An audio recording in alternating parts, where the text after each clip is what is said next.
Welcome to Comical Recovery. I'm your host with the most trauma, comedian Jessica Byrne, creator of the upcoming cartoon Bud Ease, winner of multiple East Coast comedy contests, and 35 consecutive years of life experience in the School of Hard Knocks. Subscribe, hit the like button for recognition, tell all your friends about your new addiction, because sharing is caring. Welcome back to the last episode of October. I've got a special one. We saved the best traumatic episode for last. It is Domestic Violence Awareness Month, so this will be the last dark podcast of this month. Don't worry. I'm here to please. There will be more dark stuff later. But on this wonderful Halloween, I figured we'd end this month with the cycle of abuse. That's right. We're going to bring a little awareness to what that looks like in case you have personally been through the cycle of abuse, are in it currently, or see someone that's in it. That way, if you spot it, you can try to be helpful, or I guess at least be mindful. What you do with this information is your choice, and I am just here to share. Because, like I said, sharing is caring. And, of course, I'm going to fight with my computer a little bit because, why wouldn't I? Why would it save where I was at? Why would it do that, guys? Why would it do that? That would be convenient. I like to fight with computers all the time. All the time. Anyways, while I'm looking at that, luckily I took notes because, I try to be prepared. It's a 50-50 sometimes. So, cycle of abuse. I jotted down a couple of things. There's a regular cycle of abuse for people that aren't narcissistic. I don't even know what that means. I feel like everyone that is abusive is going to have some kind of personality issue. But, I guess it's not like that now that I'm saying it out loud. Because oftentimes, if we are witness to domestically abusive situations as kids, and that goes for our parents too, right? So generationally speaking, there was definitely a role of dominance over femininity. And I am certainly not saying that this is gender specific, because it happens to same sex and opposite sex, female and male. So, but if we've seen it in our family line, in our lineage, if you will, then chances are we might end up having some of those tendencies, even if we're not personality disordered ourselves. We may actually have some of those things in our tendencies because we've seen it. And so a lot of times what happens when we grow up in domestic violence kind of situations as children, we end up seeing violence as conflict resolution. Maybe not all of us, but certainly me. I thought it was a good idea to punch holes in walls when I'm angry, to let people know with visual aid that I will not stand for their boundaries. Generally, in my drunken state as a 20-year-old youth, that is basically how I handled situations.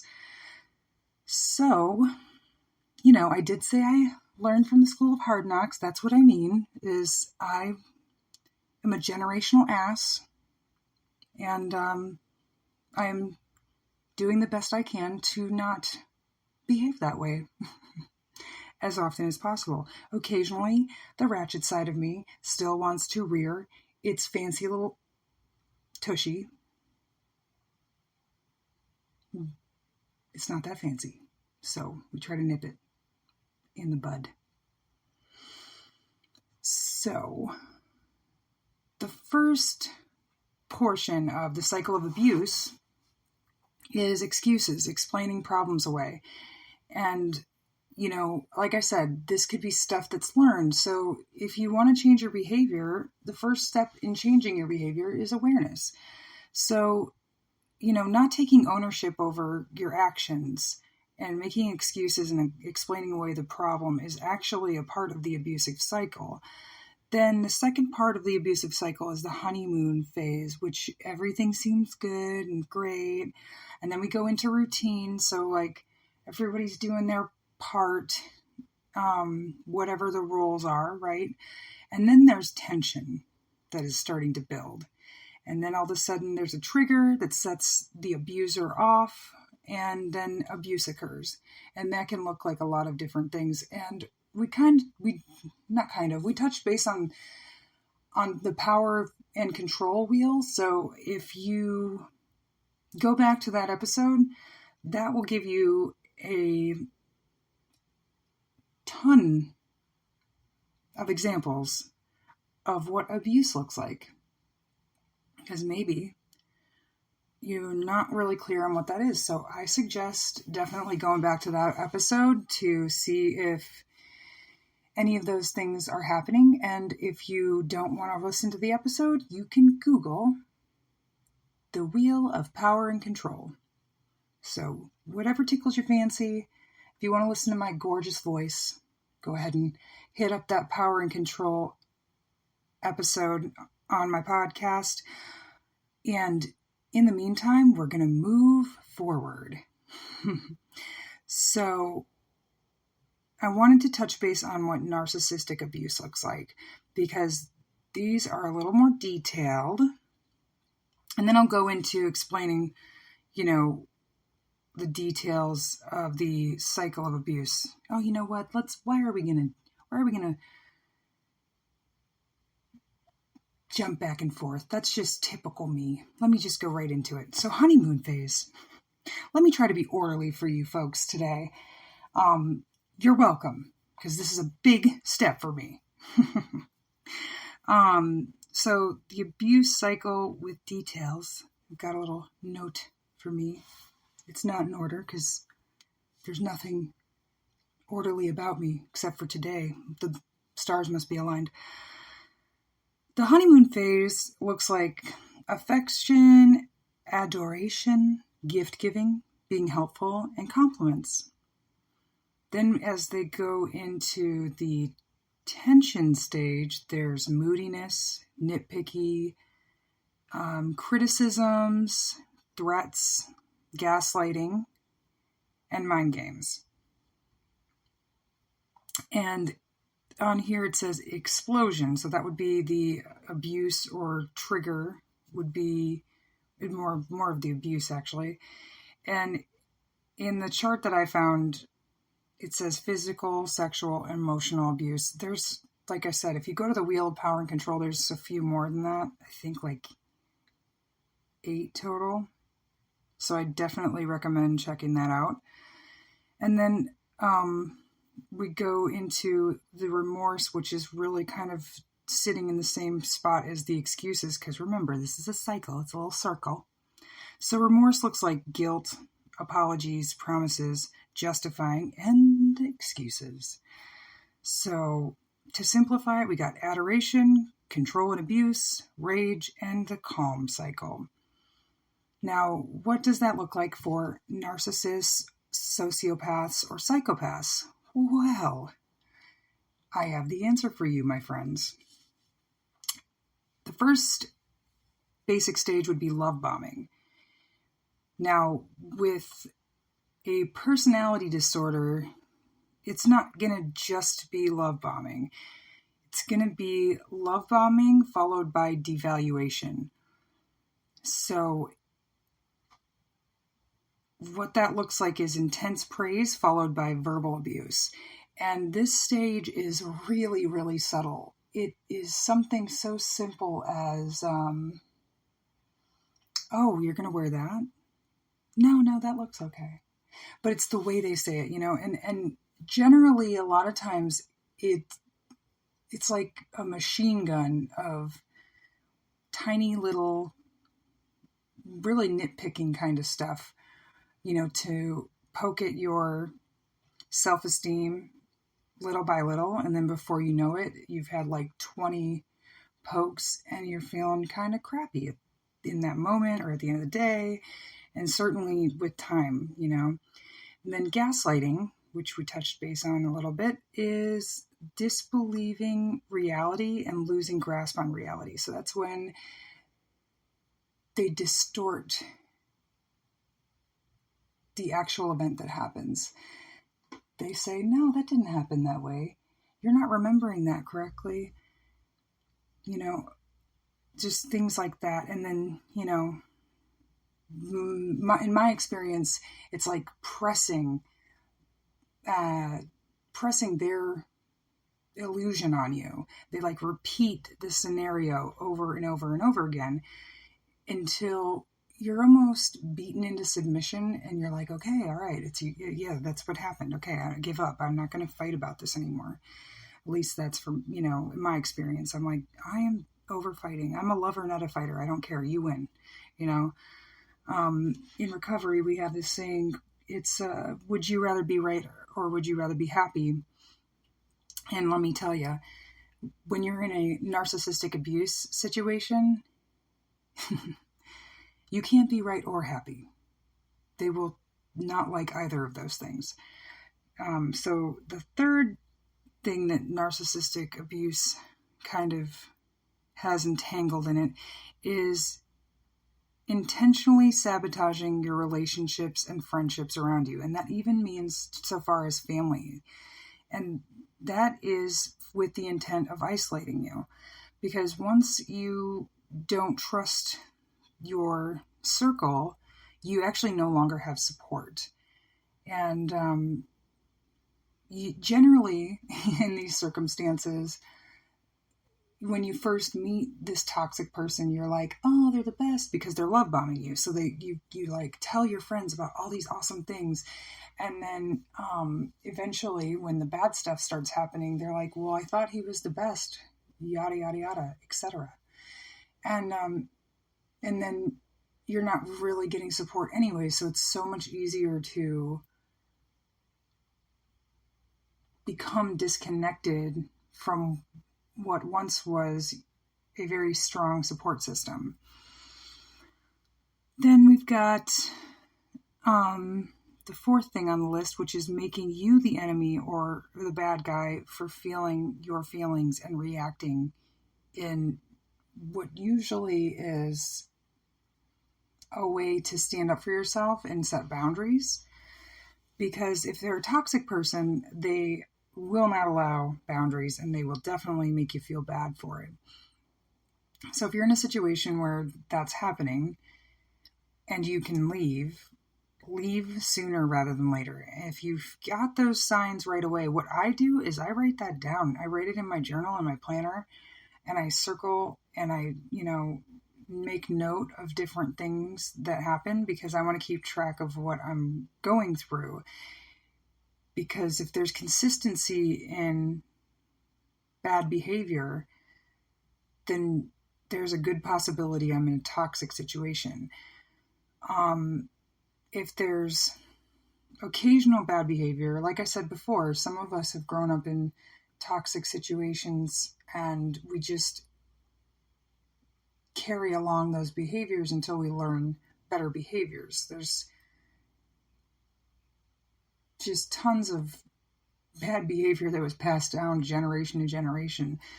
So I by no means think that we should deem everyone a narcissist or a sociopath or a psychopath. But taking note of how long someone changes their behavior, if it's just temporary, that says a lot. If it's long term, then, people change. And I've certainly changed for better. And not that I was ever, well, let me not judge me. Because, like I said, in my early 20s, I'm guessing I was probably pretty abusive. Yeah, definitely. Yep, I'm jogging my memory now. I was not dating material, guys. Not at all. So then we've got on the next portion of this, consistently lying to avoid responsibility. That's a pretty big red flag. If the person's avoiding responsibility or a pathological liar, pack up your things and find a new person to hang out with. Find some friends, get a hobby, any of the above. But I would highly suggest getting out of that situation, because the one thing I don't want to be in a relationship is a private detective. I don't want to be at work worrying about what my partner is doing during the time I'm at work. I don't want to feel like I have to check their phone. Not having trust in a relationship is stressful and not worth it. Then we've got blame shifting. So if every time you're in an argument, they shift the blame back to you. Well, you did this, once again, that's just not taking responsibility for their actions. Then if it's a narcissist, they will have a lack of interest in you. Their interest will be a short period of time, and it's usually at the beginning, to rope you in. And then that's all just fake crap anyways. They were never really interested in you as a person unless they wanted to steal your character traits, which we'll discuss that when we really dive deep into narcissism, that's not going to be a one-time topic. I promise you. I've done years and years of research on that. So then, last but not least, entitlement. They think they own you. And that is a pretty common feeling in any abusive situation, is you feel like you're owned and everything that you do is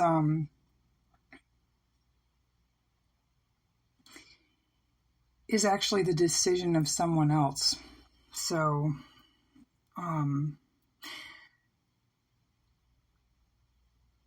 at the beginning of my narcissistic journey, not only was I comfortable with that because I have 3 generations of it in my family,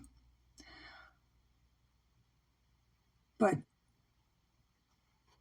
part of that conditioning by being raised by a narcissistic mother was that it actually conditioned me to feel good not having to make my own decisions. Like it was somebody else's responsibility to think for me and to make decisions for me and decide what was right and wrong in my life. And I didn't have to take responsibility for when stuff went wrong. When crap hit the fan, I didn't have to worry, because I would just think to myself, well, if, so-and-so didn't say this or didn't tell me to do that, then this wouldn't have happened.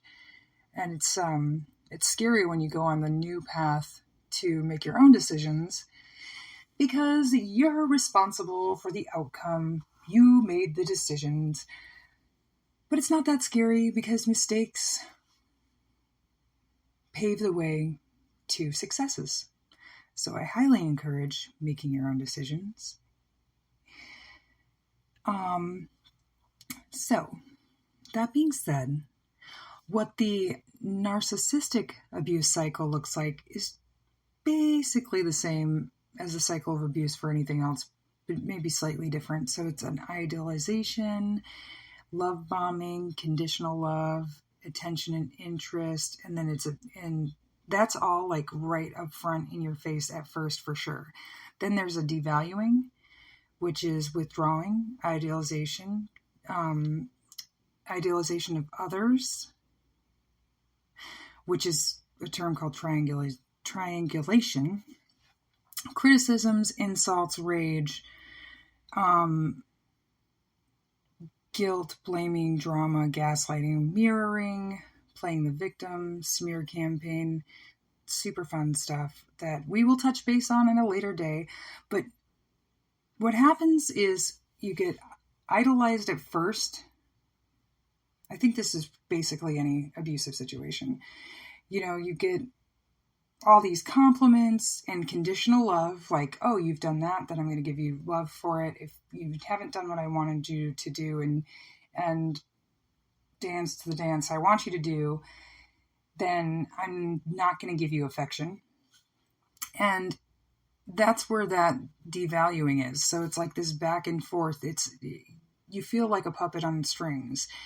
And there's a seeking out for that, which I will talk about after this. So then there's a discard, which can look like lack of affection, stonewalling, silent treatment, straight out abandonment, and full discard. So like if it's a breakup, get back together, break up, get back together, that would be, deemed as a full discard. And then the getting back together would be the hoovering. So you're sucked back into this cycle. What these cycles create are trauma bonds.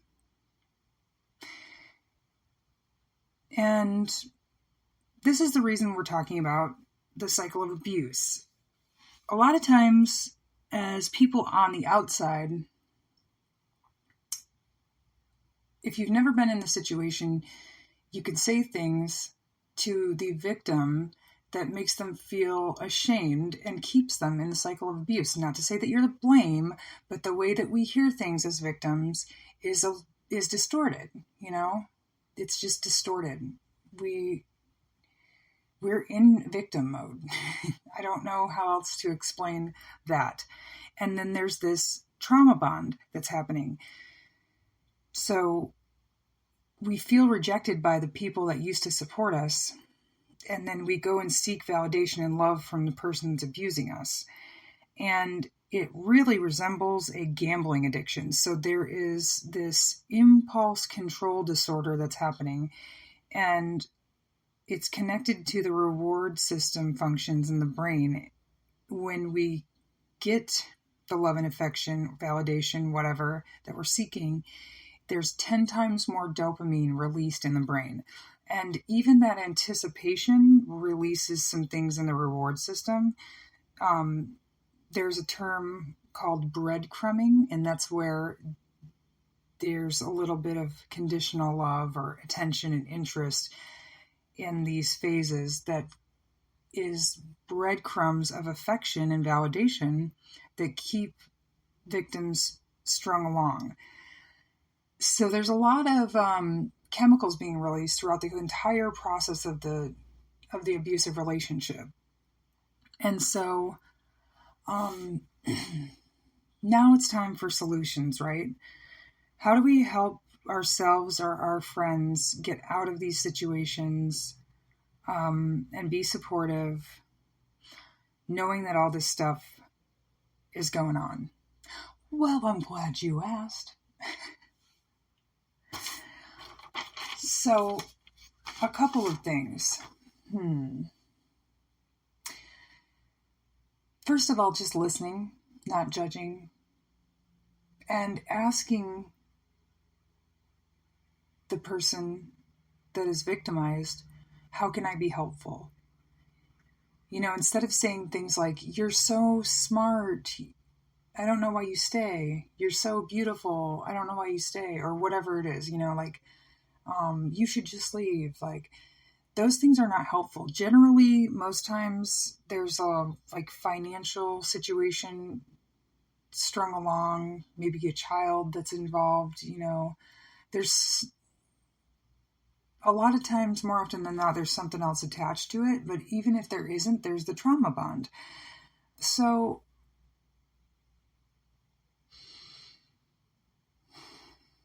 to get this person out of the situation, and let's say something as simple as having coffee, understand that asking that person to have coffee means that when they get home, they're going to get guilt tripped. They're going to get emotional abuse during their time away. Even if it's just a phone call, they will get some sort of emotional abuse or devaluation.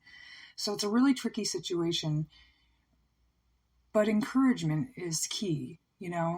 I'm here for you. I'm here for you. If you need something, call me, text me, and just allowing them to be in that space until they are brave enough to break free. Offering to pack their stuff up, and help them move. All of those things are really helpful. Then once the person gets out of the situation, the biggest suggestion is to create a healthy trauma bond with them.